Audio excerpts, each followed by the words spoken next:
राधे राधे मेरे प्यारे भाइयों बहनों माताओं व बंधुओं।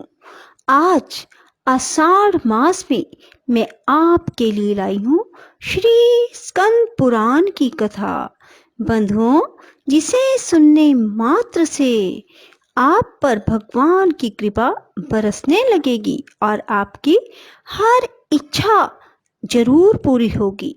बंधुओं, यदि आपने हमारे चैनल को अब तक सब्सक्राइब नहीं किया तो जरूर करें और बेल आइकन दबाना ना भूलें ताकि आपको हमारी आने वाली सभी वीडियोस की जानकारी सबसे पहले हो सके।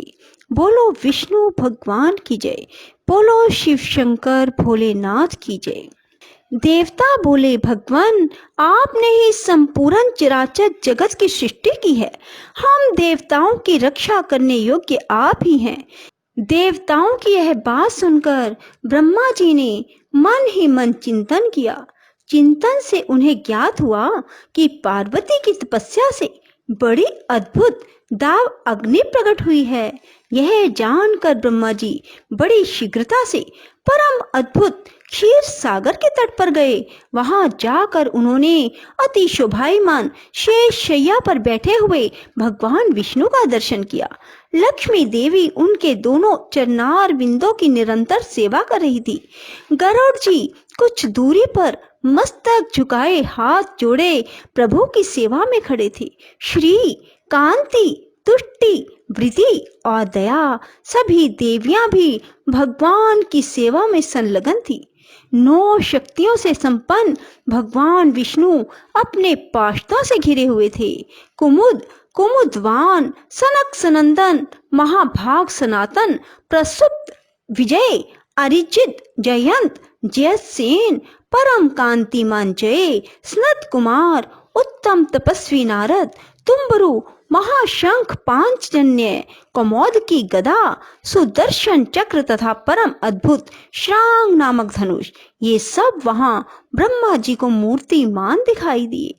सब देवताओं ने परमात्मा भगवान विष्णु के समीप जाकर उनसे प्रार्थना पूर्वक कहा, महाविष्णु, हम पार्वती जी की अत्यंत उग्र तपस्या से जले जा रहे हैं और संतप्त होकर आपकी शरण में आए हैं। आप हमारी रक्षा करें, रक्षा करें।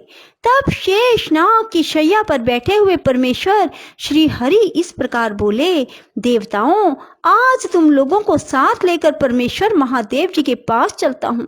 हम सब लोग मिलकर उनसे प्रार्थना करेंगे कि वे पार्वती जी के साथ विवाह करने को उद्यत हों।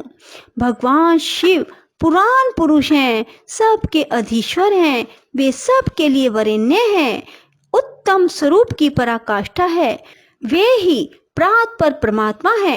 इस समय वे तपस्या में लगे हैं, हम सब लोग उन्हीं की शरण में चलें। सूत जी कहते हैं, भगवान विष्णु के इस प्रकार कहने पर सब देवता पिनाकधारी महादेव जी का दर्शन करने के लिए गए। भगवान शिव समुद्र के उस पार उत्तम समाधि लगाए योगासन पर विराजमान थे। उनके पार्षद उन्हें सब ओर से घेरे हुए थे। वे सर्पराज वासुकी को छाती से चिपकाए हुए यज्ञोपवीत की भांति धारण करते थे।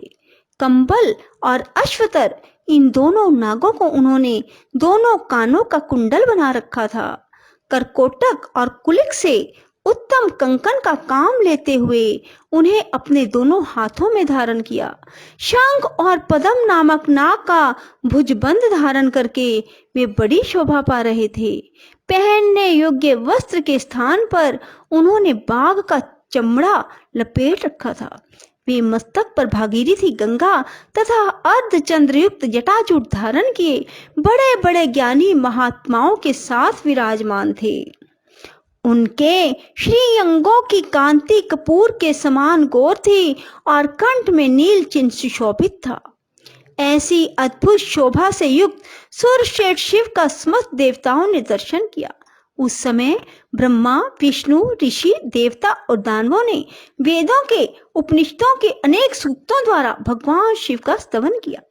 कामदेव का अंत करने वाले श्री रुद्रदेव को नमस्कार है, जो प्रकाश स्वरूप होने के कारण भर्ग नाम धारण करते हैं, तीनों लोकों में जिनका सौभाग्य सबसे बढ़कर है। उन त्रिनेत्रधारी भगवान महेश्वर को नमस्कार है, जो संपूर्ण जगत के भरण पोषण करने वाले बंधु हैं। यह संपूर्ण विश्व जिनका स्वरूप है, उन भगवान त्र्यंबक को नमस्कार है। भगवान, आप समस्त लोकों के धारण पोषण करने वाले पिता, माता और ईश्वर हैं। आप ही जगत के स्वामी और रक्षक हैं। प्रभु, आप हमारा उद्धार करें। तब उत्तम योग से युक्त दयालु परमात्मा महेश्वर शंभु ने धीरे धीरे समाधि से विश्राम लिया और देवताओं से इस प्रकार कहा, परम भाग्यवान ब्रह्मा आदि देवताओं, तुम लोग मेरे समीप क्यों आए हो? इस समय यहाँ आने का कारण बतलाओ। उनके इस प्रकार पूछने पर ब्रह्मा जी ने देवताओं के महत्वपूर्ण कार्य का परिचय देते हुए कहा, भगवान, तारकासुर ने देवताओं को महान कष्ट पहुंचाया है। वह देवताओं का घोर शत्रु है। अतः हमारी प्रार्थना है कि आप पार्वती जी का पानी ग्रहण करें। गिरिराज हिमवान द्वारा दी हुई गिरिजा को आप पानी ग्रहण की विधि से अंगीकार करें। ब्रह्मा जी की बात सुनकर महादेव जी ने हंसते हुए कहा, जब मैं सर्व सुंदरी गिरिजा देवी का वर्ण कर लूंगा, तब समस्त सुरेश्वर ऋषि मुनि भी सकाम भाव से युक्त हो जाएंगे। निष्काम भाव से पूर्ण परमात्म के पथ पर चलने में असमर्थ होंगे। मैंने सबके पारमार्थिक कार्य की सिद्धि के लिए कामदेव को भस्म किया था। मेरे विचार से तो कामदेव के दग्ध होने से ही देवताओं का महान कार्य सिद्ध हुआ है। इस काम दहन रूपी कार्य से तुम सब लोग निष्काम हो गए हो। अब जैसा मैं हूँ वैसे ही तुम लोग भी हो गए। अतः हम लोग अब प्रयत्न पूर्वक अत्यंत दुष्कर तथा परम उत्तम तप का अनुष्ठान करें और करावें। कामदेव के न रहने से तुम सब देवता समाधि लगाकर परमानंद में निमग्न हो सदा सुखी रहोगे। काम तो नरक में ही ले जाने वाला है। उसी से क्रोध का जन्म होता है और क्रोध से सम्मोह होता है और सम्मोह से मनुष्य जल्दी ही भ्रम में पड़ जाता है। सभी श्रेष्ठ देवता काम क्रोध का परित्याग करके शास्त्रों और संतों के सदुपदेशों को माने और उनके अनुसार जीवन बनावें।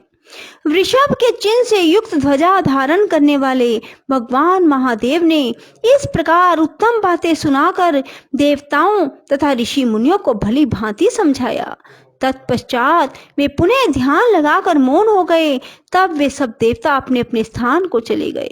फिर शिव जी ने बुद्धि के द्वारा मन को आत्मा में एकाग्र करके अपने स्वरूप का इस प्रकार चिंतन किया, जो पर से भी अत्यंत परे, अपने आप में स्थित, मल आदि दोषों से रहित, विघ्न बाधाओं से शून्य, निरंजन तथा निराभास है, जिसके विषय में विवेकी विद्वान भी मोहित हो जाते हैं।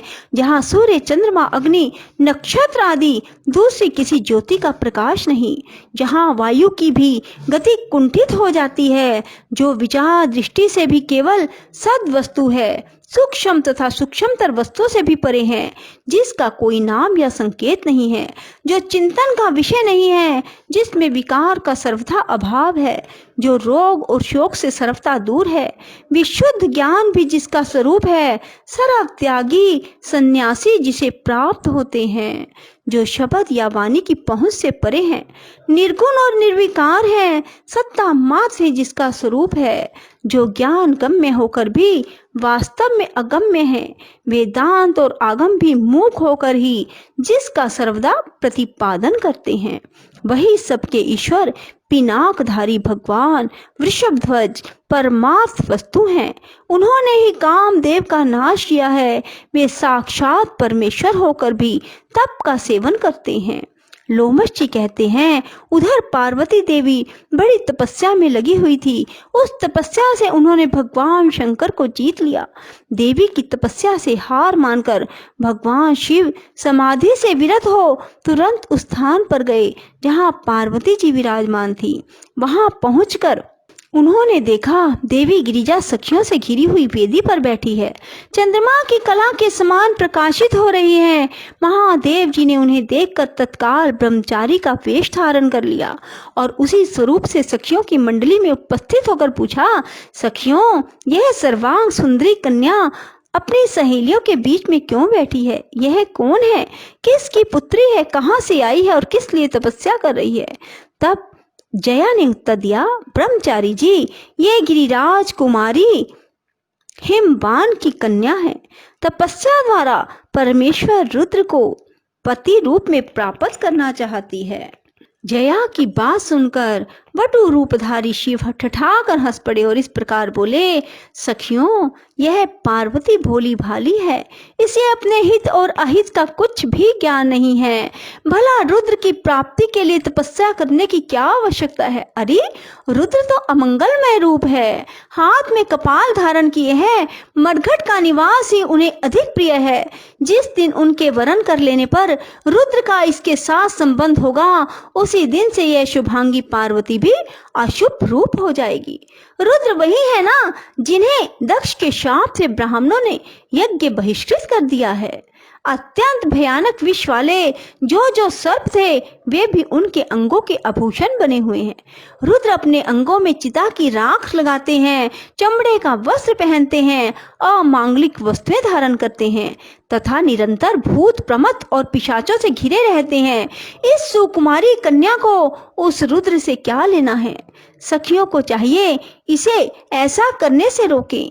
मनोहर रूप वाले देवराज इंद्र, परम तेजस्वी धर्मराज वरुण, कुबेर, वायु तथा अग्नि को छोड़कर रुद्र के प्रति इसका अनुराग कैसे हुआ? बोलो शिव शंकर भोलेनाथ की जय। राधे राधे, जय श्री कृष्णा। बंधुओं, यदि आपको हमारी वीडियो पसंद आए तो इसे लाइक करें और शेयर भी जरूर करें। धन्यवाद।